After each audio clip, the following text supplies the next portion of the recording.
Hey guys, welcome back to Fast Fix. In this video, I will show you how to fix Discord AMOLED mode not working. So to find your AMOLED mode on your Discord, tap on the profile icon at the bottom right corner of your screen.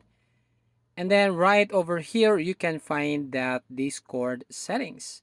Then here on this app settings, so when you tap this one, you'll find the dark mode and you can actually enable that AMOLED mode here on this appearance. So if it's not working right here, how we can fix this issue? So first you need to go to your phone settings and then scroll down until you find the apps and then go to apps management or manage apps right here. Then tap on the search box and find right here Discord.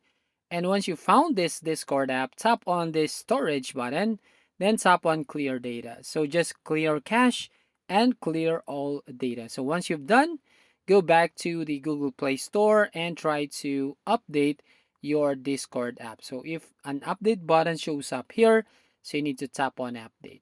So that's how you basically fix this AMOLED mode not working on Discord. So if you find this video helpful, please consider to like and subscribe to this channel. And don't forget to hit the notification bell to notify you on the next video.